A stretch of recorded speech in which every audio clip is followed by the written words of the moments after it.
It's had several successful hunts from it on Boone and Crockett class animals. And it's a scenario that sounds really aggressive, and it is in many cases, in most cases, but it's well thought out. Tune and Fork buck was a deer that we had come into a general little CRP thicket. That's it's been a good bedding area in past, but not knowing exactly how he was manipulating that spot. So I went in and did some poking around and jumped him out of his specific bed the day before, and got a glimpse of him heading down off that knob and out of there. Now, obviously, being hunting this spot before, I had stands set all around that piece. I mean, I had stands set on. It was a small piece, not even quarter block in and around all those knobs. The easy thing would be to do is to try and sit in one of these stands that are already set. That'd be the easy way to go out. But where he was jumped out of and where he was heading, we had food plots down on the other side of a draw and on a flat. There's stands there, but they're just out of the picture. So, I spent 3.5 hours, and now the deer's out of the bed. I have my way. I'm in his sanctuary, but he's gone. I could do anything I want in there, because when he comes back the next day, I'm going to be there, and I'm going to get the crack before he sees all this changes that's done up. Here's this honey locust tree that's staring me in the eye. That's just a nightmare. Thorns up and down it, and just your human nature, lazy. I mean, I'm looking at, there's a 2-hour job right there. I go over this tree, I go over here. This is not a bad spot, but the way the wind's going to be tomorrow, he can catch me. If I get in that tree, that deer gets up anywhere on this knob, he's a dead deer. I got him. There, 30 yards over is a stand that I've hunted in the past.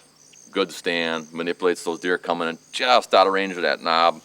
I made a choice to do the work, and I got up, started clearing, cutting limbs. I got up that tree, I was up and down it, went to 30, down, crooked tree, couldn't find a straight spot on it. But, that was the tree I needed to be in, so I did the work, lost about a quart of blood. Here, so I got human scent all over the place, I got blood laying all over the place. Most guys are thinking, man, this spot is shot. It's shot if I leave this stand for 1 day and try and come back 2 days from now. It ain't shot if I'm there tomorrow morning when that deer comes up. It's a virgin sit until he gets up on that knob. And you can see from the video that deer looped down or tougher, there's that knob that comes off is a nice gradual point to where he'd come up. So why does he dump down in low and come up that edge? Because the way the wind was going, he wanted to get as much of that bedding area before he got up on it. And I was right on the edge of that, kicking that wind off where he really couldn't get to, and it played out perfect.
Look at the cage, Mama. The big boy's down. And the Lobo did it. What a dandy.